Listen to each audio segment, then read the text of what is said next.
श्री व्यंकटेश स्तोत्र. व्यंकटेशो वासुदेव प्रद्युम्नोमित विक्रम संकर्षणो अनिरुद्धश्च शेषाद्रिपतिरेव च जनार्दन पद्मनाभो व्यंकटाचलवासन सृष्टिकर्ता जगन्नाथो माधवो भक्तवत्सल गोविंदो भूपति कृष्णकेशवो गरुडध्वज वराहो वामनश्चैव नारायण अधोक्षज श्रीधर पुंडरीकाक्ष सर्वदेवस्तुतो हरि श्रीनृसिंहो महासिंह सूत्रकार पुरातन रमानाथो महीभर्ता मधुर पुरुषोत्तम चोडपुत्र प्रिय शांतो ब्रह्मादीनां वरप्रद श्रीनिधी सर्वभूतानां भयकृत्भयनाशनः श्रीरामो रामभद्रश्च भवबन्धैकमोचकः भूतावासो गिरावास श्रीनिवास श्रियपति अच्युतानंद गोविंदो विष्णुर्वेंकटनायकः सर्वदेवैकशरणं सर्वदेवैकदैवतं समस्तदेवकवचं सर्वदेवशिखामणि कीर्तितं कीर्तितं यस्य विष्णोरमिततेजसः त्रिकाले यः पठेन्नित्यं पापं तस्य न विद्यते राजद्वारे पठेद्घोरे संग्रामे रिपुसङ्कटे भूतसर्पपिशाचादि भयं नास्ति कदाचन अपुत्रो लभते पुत्रान् निर्धनो धनवान् भवेत् रोगार्तो मुच्यते रोगात् बद्धो मुच्येत बन्धनात् यद्यदिष्टितमं लोके तत्तत् प्राप्नोत्य संशयः ऐश्वर्यराजसम्मानं भक्तिमुक्तिफलप्रदं विष्णोर्लोकैकसोपानं सर्वदुःखैकनाशनं सर्वैश्वर्यप्रदं नृणां सर्वमङ्गलकारकं मायावी परमानन्दं त्यक्त्वा व्यङ्कटमुत्तमं स्वामी पुष्करिणीतीरे रमया सह मोदते कल्याणाद्भुतगात्राय कामितार्थप्रदायिने श्रीमद्वेङ्कटनाथाय श्रीनिवासाय ते नमः वेङ्कटाद्रिसमं स्थानं ब्रह्माण्डे नास्ति किञ्चन वेङ्कटेशसमो देवो न भूतो न भविष्यति इति ब्रह्माण्डपुराणे ब्रह्मनारद संवादे श्री वेंकट स्तोत्रम संपूर्ण. श्री सूक्त.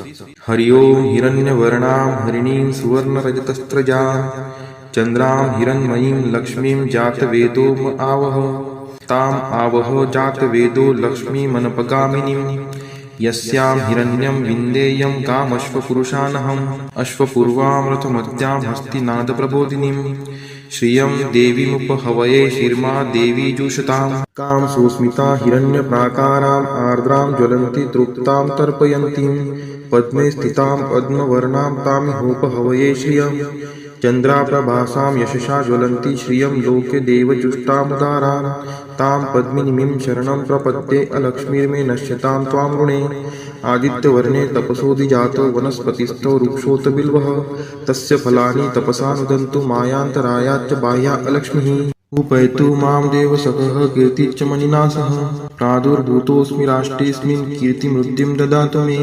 क्षुत्पिपासामलां ज्येष्ठाम् अलक्ष्मीं नाशयाम्यहम् अभूतिं समृद्धिं च सर्वा निर्नुद्मे गृहात् गन्धद्वारां दुराधर्षां निष्टपुष्टां करीषिणीम् ईश्वरी सर्वभूतानां तामिहोपहवये श्रियं मनसः काममाकुतिं वाचः सत्यमशीमहि पशूनां रूपमन्नस्य मयि श्रीक्षयतां यशः कर्दमेन प्रजावृता मयि सम्भवकर्दम श्रियं वासय मे कुले मातरं पद्ममालिनीम् आपः स्रजन्तु स्निग्धानि चिक्लितवसमे गृहे नीच देवीं मातरं श्रियं वासय मे कुले आर्द्रायः करणीं यष्टिं सुवर्णां हेमालिनीं सूर्यां हिरण्मयीं लक्ष्मीं जातवेदोम आवह आर्द्रां पुष्करिणीं पुष्टिं पिङ्गलां पद्ममालिनीं चन्द्रां हिरण्मयीं लक्ष्मीं जातवेदोम आवह ताम् आवह जातवेदो लक्ष्मीमनपगामिनीं यस्यां हिरण्यं प्रभूतं गावो दाशोऽश्वान् विन्देयं पुरुषानहम्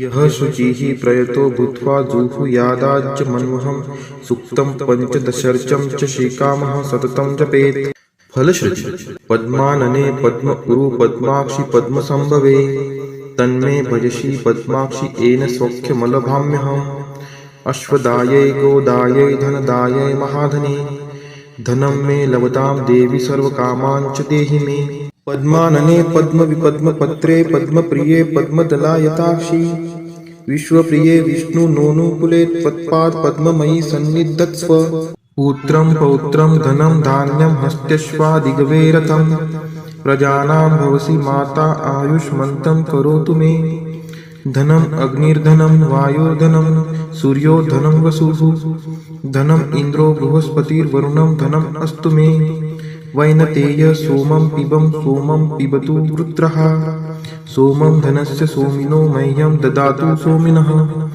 न क्रोधो न च मात्सर्यं न लोभो नाशुभा मतिः भवन्ति कृतपुण्यानां भक्तानां श्रीसूक्तं जपेत् सरसीजनीलये सरोजहस्ते धवलतरांशुकगन्धमाल्यशोभे भगवती हरिवल्लभे मनोज्ञे त्रिभुवनभूतिकरी प्रसीद मह्यं विष्णुपतिं क्षमां देवीं माधवीं माधवप्रियां लक्ष्मीं प्रियसखीं देवी नामाम्यच्युतवल्लभां महालक्ष्मी च विद्महे विष्णुपत्नी च धीमहि तन्नो लक्ष्मीः प्रचोदयात् श्रीवर्चस्वम् आयुष्यम् आरोग्यमाविधात् शोभमानं महीयते धान्यं धनं पशुं बहुपुत्रलाभं शतसंवत्सरं दीर्घमायुः इति श्रीसूक्तम्। ॐ महालक्ष्मी च विद्महे विष्णुपत्नी च धीमहि तन्नो लक्ष्मी प्रचोदयात्।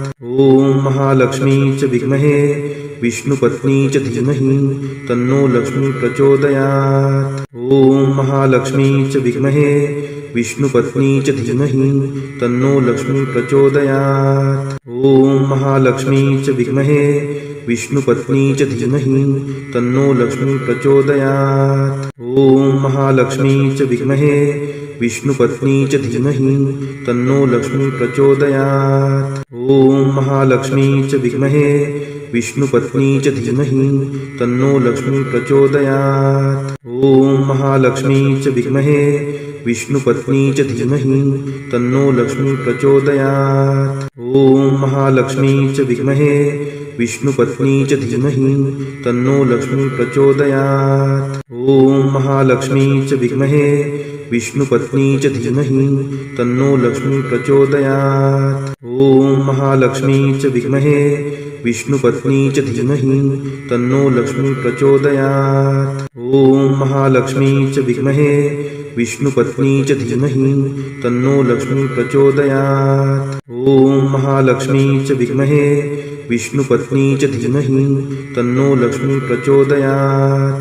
ॐ महालक्ष्मी च विद्महे विष्णुपत्नी च धीमहि तन्नो लक्ष्मी प्रचोदयात्।